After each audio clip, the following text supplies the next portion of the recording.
ఈరోజు ఈ రాష్ట్రంలో అద్భుతమైనటువంటి బడ్జెట్నిచ్చి బీసీలకి సింహభావంలో కూర్చొని పెట్టినటువంటి గౌరవ ముఖ్యమంత్రి శ్రీ చంద్రబాబు నాయుడు గారికి, అలాగే డిప్యూటీ సీఎం మా పవన్ కళ్యాణ్ గారికి, లోకేష్ గారికి ప్రత్యేకంగా ధన్యవాదాలు. గత ప్రభుత్వంలో 56 కార్పొరేషన్లు పెట్టి ఒక్కరికి కూడా ఆ కార్పొరేషన్ ద్వారా ఒక లోన్ కానీ లేకపోతే ఆ సామాజిక వర్గానికి కనీసం ఎటువంటి సపోర్ట్ చేసిన పరిస్థితులు కూడా లేవు. ఈరోజు మీరు గుర్తుపెట్టుకోవాలి, కూటమి ప్రభుత్వం వచ్చిన తర్వాత బీసీలకి పూర్వవివరణ తీసుకొచ్చి బడ్జెట్లో కేటాయింపులు దాని నిదర్శనం.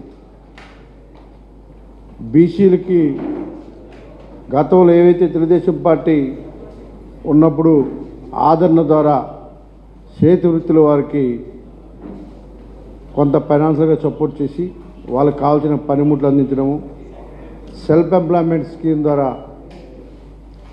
వాళ్ళకి లోన్స్ ఇచ్చి వాళ్ళు సామాజికంగా ఆర్థికంగా ఎదగడానికి సహాయపడడం,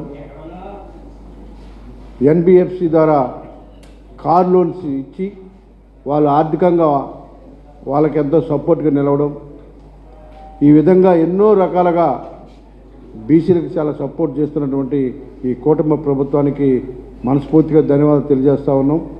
బీసీల అభ్యున్నతే ఈ రాష్ట్ర అభివృద్ధిగా కూడా మనం భావించాలి. అత్యధిక జనాభా ఉన్నటువంటి బీసీలు అభివృద్ధి జరిగితే అంటే సామాజికంగా కానీ ఆర్థికంగా కానీ ఈ రాష్ట్రం ఆటోమేటిక్గా డెవలప్ అయినట్టుగానే మన అందరం కూడా భావించాలి. ఎందుకంటే ఎవరైనా సరే ఎంప్లాయ్మెంట్ కానీ లేకపోతే వ్యాపారంగా కానీ స్థిరపడినప్పుడే సామాజికంగా ఒక స్థిరత్వం అనేది వస్తుంది. ఈరోజు లోకేష్ గారు 20 లక్షల ఉద్యోగాలు ఇస్తామని చెప్పడం జరిగింది. ముఖ్యంగా విశాఖపట్నం చూసుకుంటే ఒక సాఫ్ట్వేర్ కంపెనీస్ సుమారు 15 పెద్ద పెద్ద కంపెనీలు రాబోతూ ఉన్నాయి, వచ్చాయి, ఇంకా కొన్ని రాబోతూ ఉన్నాయి. ఆ విధంగా ఒక ఎంప్లాయ్మెంట్కి ఒక బాట వేసి ఆర్థికంగా కానీ ఆటోమేటిక్గా సెటిల్ అయితే ఎవరికి కూడా ఉచితమైనటువంటి ప్రీ స్కీములు ఇవ్వాల్సిన అవసరం కూడా రావడం ఉండదన్న విషయాన్ని కూడా గుర్తుపెట్టుకొని ఇవాళ మనం ముందుకు వెళ్తా ఉన్నాం. ఒక రకంగా చెప్పాలంటే ఒక సాఫ్ట్వేరే కాదు, మా లాంటి వాళ్ళు అసెంబ్లీలో కూడా టెక్నాలజీని వాడి ఇవాళ అసెంబ్లీలో కూడా టెక్నాలజీ వాడుకొని అంటే మేము కూడా ఎలాగ హాజరవుతున్న ఒక పారదర్శక నిదర్శనంగా ఉండే విధంగా అసెంబ్లీలో కూడా ఇవాళ ఆ టెక్నాలజీని వాడుతూ ఉన్నాం. రానున్న రోజుల్లో గత ప్రభుత్వం ఏదైతే నిర్లక్ష్యం చేసేవో మాటలతో మభ్యపెట్టి ఒక బీసీలనే కాకుండా ఓ పక్క దోపిడీ, ఒక లిక్కర్ దగ్గర నుంచి శాండ్ దగ్గర నుంచి బ్లాక్ మెయిల్ దగ్గర నుంచి ఎటు చూసుకున్న ఒక దోపిడీగా చేసుకొని ఒక రాష్ట్రాన్ని ఒక యూనిట్గా తీసుకొని ఒక రాష్ట్రాన్ని దోచుకునే పరిస్థితుల నుంచి ఇవాళ అభివృద్ధికి బాటలు వేస్తున్నందున ఎంతోమంది ఇన్వెస్టర్లు వచ్చి విశాఖపట్నంతో పాటు రాష్ట్ర నలుమూలలో కూడా ఇన్వెస్ట్ చేయడానికి ముందుకు వస్తూ ఉన్నారు. ఆ రోజు ప్రభుత్వం అయితే ఓన్లీ దాచుకోవడం తప్ప ఇంకా రెండో పరిస్థితులు లేవు. ఇవాళ అసెంబ్లీకి ఎందుకు రాలేదంటే శాండ్ దగ్గర నుంచి బ్లాక్ మెయిల్ దగ్గర నుంచి ఒక లాటరేట్ దగ్గర నుంచి అన్నీ కూడా దోచుకున్నారు, అన్నిటిలో దొరికారు. కాబట్టి ఇవాళ భయపడి నిలదీస్తారని ఒక భయంతో ఇవాళ అసెంబ్లీకి రాకుండా ఇళ్లలో దాక్కున్న పరిస్థితి ఉంది. ప్రజలు ఓట్లేసి గెలిపించారు, అయినా ఉపయోగం లేదు. 11 సీట్లతో ఉన్నా కూడా ఇంకా బుద్ధి రాలేదు. సో ఈ విధంగా దోచుకుంటున్నారు కాబట్టి నిలదీస్తారు, మేము పాపాలన్నీ బయటకు అడిగేస్తారని చెప్పేసి భయంతో ఇవాళ ఇళ్లలో ఉంటూ ప్యాలెస్కే పరిమితమే తప్ప ధైర్యం చేసి అసెంబ్లీకి వచ్చే పరిస్థితి కూడా లేదన్న విషయాన్ని కూడా మీరు గుర్తుపెట్టుకొని రానున్న రోజుల్లో ఒక అద్భుతమైన టెక్నాలజీతో పాటు అద్భుతమైన పరిపాలన కూడా ఈ రాష్ట్ర ప్రజలు చూడబోతున్నారని మీకు తెలియజేస్తా ఉన్నాం. మనోరంజకమైనటువంటి బడ్జెట్ని ఈరోజు గౌరవ ఆర్థిక శాఖ మంత్రి గారు పయ్యావుల కేశవ్ గారు సుమారుగా 3 లక్షల కోట్ల రూపాయలతో ఈ బడ్జెట్ని శాసనసభలో ప్రవేశపెట్టారు. ఆయనకి ప్రత్యేకంగా ధన్యవాదాలు తెలియజేస్తున్నాము. మరి ఈరోజు ప్రజలు మెచ్చే బడ్జెట్ని ఈరోజు రాష్ట్రంలో ప్రవేశపెడితే అటు వైసీపీ నాయకులు దీని మీద రాద్ధాంతం చేస్తున్నారు. ఈరోజు శాసనసభ జరుగుతూ ఉంటే ఒక్కరోజు కూడా శాసనసభకు హాజరు కాకుండా, అలాగే ఈరోజు శాసన మండలి తీసుకుంటే బడ్జెట్పై ప్రసంగాన్ని కొనసాగిస్తూ ఉంటే బడ్జెట్ మీద చర్చ జరుగుతూ ఉంటే మరి కౌన్సిల్ సభ్యులు సభ్యత లేకుండా, సంస్కారం లేకుండా మరి బడ్జెట్ని మరి మంచి విషయాలు చర్చించుకుంటా ఈరోజు వైసీపీ కౌన్సిల్ సభ్యులు వాకౌట్ చేయడం కానీ, తీవ్ర అంతరాయం కలిగించడం కానీ మేము దీన్ని జనసేన పార్టీ తరఫున తీవ్రంగా ఖండిస్తున్నాం. ఈరోజు రాష్ట్ర ప్రజలందరూ కూడా చూస్తున్నారు. ఈరోజు ఈ బడ్జెట్లో అన్ని వర్గాల వారికి సమానంగా అవకాశం కల్పించినటువంటి బడ్జెట్. ఈరోజు గౌరవ ముఖ్యమంత్రి గారు చంద్రబాబు నాయుడు గారు కానీ, అలాగే ఉప ముఖ్యమంత్రి గారు పవన్ కళ్యాణ్ గారు కానీ, లోకేష్ గారు కానీ మరి ప్రజలు అవసరాల దృష్ట్యా ఒక మంచి బడ్జెట్ని ప్రవేశపెడితే ఈ బడ్జెట్పై తీవ్రమైనటువంటి విమర్శలు చేస్తున్నారు. ఈరోజు గిరిజనులు కానీ, మరి ఈరోజు గ్రామీణ ప్రాంతాల్లో తీసుకుంటే ఈ బడ్జెట్లో అత్యధికంగా సుమారుగా ఎస్టీ కాంపోనెంట్ కింద సుమారుగా 9,000 కోట్ల రూపాయలని కేటాయించారు. ఈరోజు గిరిజన ప్రాంతాలు చూస్తే డిప్యూటీ సీఎం గారు ఆయన ఆధ్వర్యంలో సుమారుగా మన్రేగా నుంచి మరి 1,000 కోట్ల రూపాయలు కూడా కేటాయించినటువంటి సందర్భాలు ఉన్నాయి. ఈరోజు రాష్ట్రంలో గిరిజన ప్రాంతాల్లో ఒకసారి చూస్తే గత ప్రభుత్వంలో పూర్తిగా గిరిజన ప్రాంతాలు విస్మరించబడ్డాయి. కానీ ఈరోజు గౌరవ ముఖ్యమంత్రి గారు చంద్రబాబు నాయుడు గారి నాయకత్వంలో, డిప్యూటీ సీఎం గారు పవన్ కళ్యాణ్ గారి నాయకత్వంలో ప్రతి గిరిజన ప్రాంతానికి రోడ్లు వేసుకున్నాం. అలాగే జల్ జీవన్ మిషన్ ద్వారా ప్రతి గ్రామీణ ప్రాంతానికి మంచినీటి సౌకర్యాన్ని కల్పించాం. ఇలా ఎన్నో అభివృద్ధి కార్యక్రమాల్ని ఈరోజు గిరిజన ప్రాంతాలతో పాటుగా మైదాన ప్రాంతాల్లో కూడా చాలా అభివృద్ధి కార్యక్రమాలు చేపట్టామని ఈ సందర్భంగా తెలియజేస్తూ ఉన్నాను. కానీ వైసీపీ నాయకులు మా మీద బురద కార్యక్రమాలు చేపడుతున్నారు. ఖచ్చితంగా జనసేన పార్టీ తరఫున తీవ్రంగా దీన్ని ఖండిస్తూ సెలవు తీసుకుంటున్నాను. Thank you. భారతదేశ కార్మిక వర్గం అనేక పోరాటాలు స్వతంత్రం కోసం పోరాడింది. ఇవాళ స్వతంత్రం పోరాడిన తర్వాత కార్మిక చట్టాలు తీసుకొచ్చాయి. ఈఎస్ఐ, సమ్మె హక్కు, గ్రాడ్యుటీ, స్టాండింగ్ ఆర్డర్స్, సేఫ్టీ, ఇటువంటి చట్టాలన్నింటినీ తీసుకొచ్చి శ్రమ చేసే పరిష్కారం చేసే, శ్రమ ఉత్పత్తి సాధించేటువంటి కార్మికులందరికీ కూడాను అతిపెద్ద పోరాటాలు చేసి సాధించుకున్న హక్కుల్ని ఇవాళ కేంద్ర ప్రభుత్వం పూర్తిగా హక్కులన్నింటినీ రద్దు చేసి 4 కోర్లు పెట్టి సాధారణంగా సోషల్ సెక్యూరిటీ లేకుండా పెర్మనెంట్ కానీ, కాంట్రాక్ట్ కార్మికులు కానీ, లేబర్ వేజెస్ కానీ, సేఫ్టీ కానీ, ఇటువంటి ఇవన్నీ కూడా లేకుండా ప్రభుత్వ రంగ పరిశ్రమలు పూర్తిగా ప్రైవేటీకరణ చేసే లక్ష్యంతోనే విశాఖ ఉక్కు కర్మాగారంలో గత 5 సంవత్సరాల నుంచి కూడా దాడి అనేది ప్రారంభించారు. ఈ దాడిని ఎదుర్కొని వేళ కేంద్ర ప్రభుత్వం అమ్ముతా మూసేస్తామన్నారనమాట. ఈ 4.5 సంవత్సరాల నుంచి రాష్ట్ర కార్మిక వర్గం, విశాఖ ఉక్కు కర్మాగారం కార్మికులు పెద్ద ఎత్తున పోరాడి ఈ రోజు కూడా అమ్మకుండా ఆపినటువంటి ఘనత ఏదైనా ఉంటే విశాఖపట్నం స్టీల్ ప్లాంట్ కార్మికులు అనమాట. ఇవాళ త్యాగాలు చేసినట్టు 32 మంది త్యాగాలు చేసి రేపటికి వాళ్ళకి 53 సంవత్సరాలు పూర్తవుతుంది. ఆ త్యాగాలు దేనికోసం చేశారు? ఆంధ్రులకి ఉపాధి దొరకాలని చెప్పి. భూములు ఎందుకు ఇచ్చారు? రైతులు భూములు విశాఖ ఉక్కు కర్మాగారం వస్తే ఈ ప్రాంతం అభివృద్ధి చెందుతుందని చెప్పారనమాట. ఇవాళ 4 కోట్ల మంది జనాన్ని పోషిస్తున్నటువంటి విశాఖ ఉక్కు కర్మాగారం ఆంధ్ర ప్రజల్ని అన్యాయం చేసే పద్ధతిలోని కార్మిక వర్గం మీద పెద్ద ఎత్తున దాడి చేస్తున్నారు. వేతనాలు పూర్తిగా అమలు చేయటం లేదు.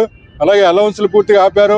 100% ఉత్పత్తి తీసుకొచ్చినప్పుడు కూడా ఇవాళ సమ్మెక బెదిరింపు మీద చేస్తున్నారు అనమాట. 100% ఉత్పత్తి వచ్చినటువంటి పరిశ్రమ ఎక్కడా కూడా లేదు.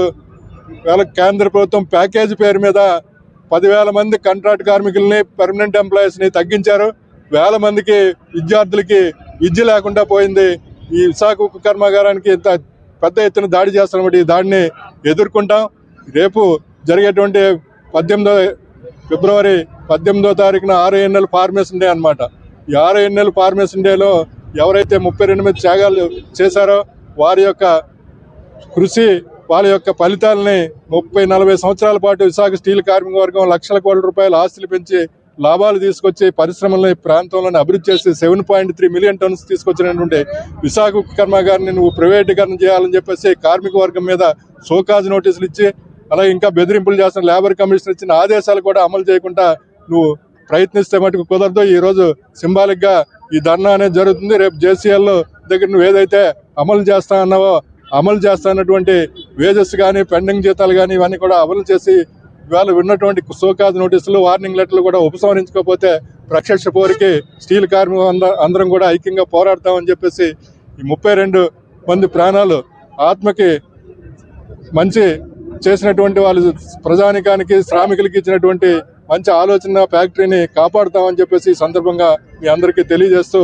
ఈ కార్యక్రమంలో నేను కూడా పాల్గొన్నాం. ఈరోజు ఈ కూటమి ప్రభుత్వం అనుకూల మీడియాలో ఒక తెరపైకి మళ్ళీ బాక్సైట్ అనే ఒక టైటిల్ పెట్టి మన్యంలోని 6 బ్లాకుల్లో 615 మిలియన్ టన్నుల బాక్సైట్ నిల్వలు, మైనింగ్ కు APMDCకి లీజులు ఇవ్వాలి, అలాగే నామినేషన్ లేదా వేలంలో ఇప్పించాలి, ప్రభుత్వానికి గనుల శాఖ నివేదిక అని చెప్పేసి ఈ రోజు ఒక కథనం చూశాం. అయితే ఈ మన్యంలో ఏదైతే ఇప్పుడు మాకు నిక్షేపాలు ఏదైతే ఉందో ఇదంతా కూడా ఈ చంద్రబాబు నాయుడు గారు ఎప్పుడు తవ్విద్దామా అని చెప్పేసి చూస్తుంటారు. ఎందుకంటే 2014 నుంచి 19 సంవత్సరాల మధ్యలో ముఖ్యమంత్రిగా ఉన్నటువంటి చంద్రబాబు నాయుడు గారు ఆ రోజు ఎలాగైనా సరే బాక్సైట్ తవ్వేయాలని చెప్పేసి ఆ రోజు అనేకమైనటువంటి ప్రయత్నాలు చేశారు. కానీ ఆ రోజు ఈ కథనంలో వచ్చిందే అంటే ఆ రోజు ఈ ఏదైతే ఇప్పుడు ఈ మైనింగ్ కి సంబంధించి విధానపరమైనటువంటి లోపాలు, అలాగే ఈ ఆదివాసీ ప్రజలు, అలాగే ప్రజా సంఘాలు, అలాగే మావోయిస్టులు వీరందరూ పోరాటంతోనే ఇన్ని సంవత్సరాల పాటు అంటే 40 సంవత్సరాల పాటు 50 సంవత్సరాల పాటు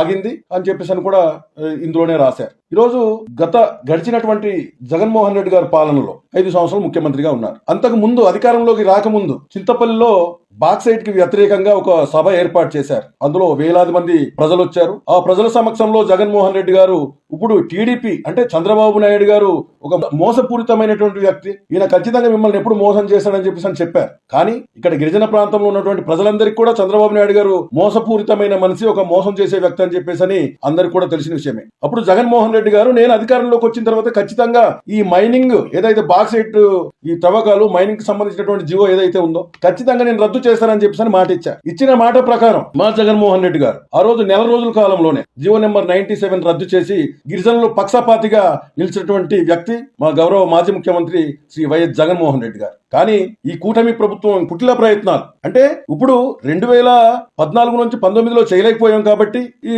జగన్మోహన్ రెడ్డి గారు జీవో రద్దు చేశారు కాబట్టి మళ్ళీ ఒక కొత్త జీవో తీసుకొచ్చేసి ఖచ్చితంగా ఈ బాక్సైట్ ని ఎలాగైనా సరే తవ్వేయాలని చెప్పేసి ఈ రోజు ఈ చంద్రబాబు నాయుడు గారు ప్రయత్నాలు చేస్తున్నారు. అంటే మీరు అధికారంలోకి వచ్చిన వెంటనే మా గిరిజన ప్రాంతంలో అంటే కొయ్యూరులో ఉన్నటువంటి రంగురాల క్వారీ అంటే 16 ఎకరాలు మీరు ఎవరికో లీజుకి ఇప్పిస్తారు. ఇప్పుడు పెదవలసలో ఉన్నటువంటి లాటరైట్ క్వారీ ఇంకా అది కూడా మీరు ఆల్రెడీ అనుమతులు ఇచ్చేశారు. ఇప్పుడు కొత్తగా ఉన్నటువంటి 6 బ్లాకులు ఏదైతే ఉందో ఇప్పుడు చింతపల్లి గాని, సప్పర్ల, అనంతగిరి, గుర్తేరు, గూడెం, కాటంరాజు కొండల్లో ఉన్నటువంటి ఈ బాక్సైట్ ని కూడా తవ్వేశారు. నేను మీడియా ద్వారా ఈ కూటమి నాయకులకు గాని, కూటమి ప్రభుత్వానికి గాని ఒకటే నేను హెచ్చరిస్తున్నాను, మీరు మన్యంలో ఉన్నటువంటి అంటే ఇప్పుడు మావోయిస్టులు అడ్డుగా ఉన్నారని చెప్పేసి మీరేమో వాళ్ళని నిర్మూలించవచ్చు, కానీ ఇక్కడ మా గిరిజన ప్రాంతంలో ఉన్నటువంటి మా ఆదివాసుల్ని గాని అలాగే ప్రజా సంఘాలని గాని మీరు ఎట్టి పరిస్థితుల్లో మీరు అంతం చేయలేరు. ఖచ్చితంగా మా బాక్సైట్ జోలికి వస్తే, మా అడవుల జోలికి వస్తే, మైనింగ్ జోలికి వస్తే ఖచ్చితంగా ప్రతి ఒక్క ఆదివాసి మా సాంప్రదాయ విల్లంబులు, మా కత్తులు, మా గొడ్డళ్ళు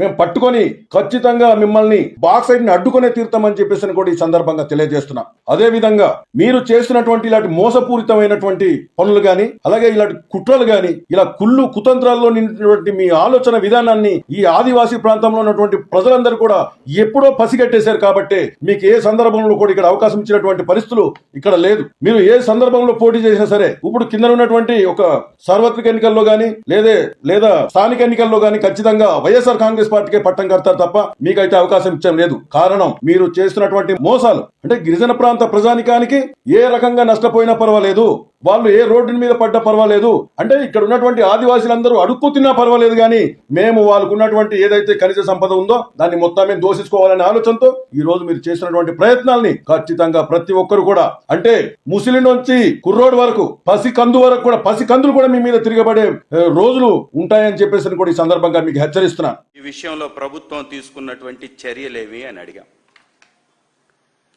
అడిగితే ఆశ్చర్యకరం. హోంమంత్రి గారు ఈ 4వ ప్రశ్న అసలు వర్తించదంట. ఎవరికి వర్తించదు తల్లి? ఈ రాష్ట్రానికి వర్తించదా? మీకు వర్తించదా? హోంశాఖకు వర్తించదా? లేదా హోంశాఖని మీ ఇంటి శాఖగా మార్చేసుకున్నారు కాబట్టి వర్తించదని మీరు అనుకుంటున్నారా? 2024 నుంచి మహిళలపై జరిగినటువంటి దాడుల సంఖ్య మరియు ప్రభుత్వం తీసుకున్నటువంటి చర్యలు ఏంటి అంటే వర్తించదు అని ఎలా చెప్తున్నారు తల్లి? రెండవది, ఏమీ జరగలేదు పెరగలేదు అంటూనే 2025లో 1485 కేసులు నమోదయ్యాయని ఒక తప్పుడు లెక్కిచ్చారు. ఈ దేశంలో ఉన్నటువంటి నేషనల్ క్రైమ్స్ రికార్డ్స్ బ్యూరో ఇచ్చేటటువంటి రికార్డ్స్ లెక్కలకి, చంద్రబాబు నాయుడు గారి కూటమి నేతలు ఇచ్చేటటువంటి లెక్కలకి ఎక్కడా పొంతనుండదు. మనం ఈరోజే గమనించాం, ఒక చిన్న బిడ్డ మదనపల్లిలో 7 సంవత్సరాల బిడ్డ ఒక డ్రమ్ములో కుక్కేశారు. ఆ ఎదురుగున్నటువంటి కులశేఖరో ఏదో వారింటి డ్రమ్ములో కుక్కేసింది బిడ్డని. ఈ రాష్ట్రంలో అసలు శాంతి భద్రత ఉందా? అసలు పోలీస్ వ్యవస్థ ఉందా? నేరస్తులకు అసలు భయం అనేది ఉందా? నేరం చేసినటువంటి వాడికి కేసు ఏమన్నా పడుతుందా? వాడికి పడ్డటువంటి కేసును చూసి ఇంకొక నేరస్తుడు ఏమన్నా నేరం చేయకుండా ఆగుతున్నటువంటి పరిస్థితి ఉందా? ఈ పోలీస్ శాఖ అట్టడుగు స్థాయికి దేశంలో ఉన్నటువంటి అన్ని రాష్ట్రాల కంటే కింద అధోపాతాళం స్థాయిలోకి పడిపోయినా కూడా రోజుకొక మానభంగం. ఇంకా వీళ్ళు అసెంబ్లీలో మాట్లాడుతూ రౌడీలు లేనటువంటి రాష్ట్రాన్ని చేస్తానంటున్నాడు చంద్రబాబు నాయుడు గారు. బాగా కితకితలు పెట్టేస్తూ ఉంటాడు, కామెడీ సినిమా చూపిస్తుంటాడు సీరియస్గా. చంద్రబాబు నాయుడు గారి పక్కనే రౌడీలు గుండాలు అందరినీ అసెంబ్లీలో పెట్టుకొని ఆడబిడ్డల్ని అన్ని విధాల మోసం చేస్తున్నటువంటి వారిని పక్కన పెట్టుకొని ఈ రాష్ట్రంలో రౌడీలు లేకుండా చేస్తానని చెప్తూ ఉంటాడు. నాగేంద్ర పేరు హిందూపురంలో మనం ఈ మధ్య కాలంలోనే చూసాం. వీరి యొక్క హావభావాలు, వీరు గతంలో మాట్లాడినటువంటి విధానాలు, బాలకృష్ణ గారు రామారావు గారి కొడుకుగా పుట్టి కూడా మహిళల్ని చిన్నపాటి గౌరవంతో కూడా చూడడం. ఈ వ్యక్తి మహిళలు కనపడితే కడుపన్నా చేయాలి, ముద్దన్నా పెట్టాలన్నటువంటి వ్యక్తి. దీన్ని ఎగ్జాంపుల్గా తీసుకున్నట్టున్నాడు తన సహచరుడు నాగేంద్ర. ఒక స్కూల్కి వెళ్ళేటటువంటి బిడ్డని తీసుకొచ్చి లైంగికంగా వేధించి ఆ అమ్మాయిని చెరచి ఆ అమ్మాయి యొక్క వీడియో తీసుకొని ఆ అమ్మాయినే భయపెడుతున్నాడు. ఉందా ఇంతకంటే దుర్మార్గం? ఇలాంటి వాళ్ళని ఏం చేయాలి? కళ్ళద్దాలు నెత్తిన పెట్టుకొని జేబులో చేతులు పెట్టుకొని అసెంబ్లీలో తిరిగే ఇలాంటి వాళ్ళ సహచరులు ఎలా ఉంటారు మరి? అసెంబ్లీ అంటే భయం లేకుండా, అసెంబ్లీ అంటే భక్తి లేకుండా, అసెంబ్లీ అంటే గౌరవం లేకుండా మాజీ ముఖ్యమంత్రి గారిని ఎంతొస్తే అంత మాట్లాడినటువంటి ఈ పెద్ద మనిషి యొక్క సహచరులు చేస్తున్నటువంటి నిర్వాకం ఇంకా పెరగలేదని చెప్తుంది. ఇంకా దాడులు పెరగలేదని హోంమంత్రి గారు చెప్తున్నారు.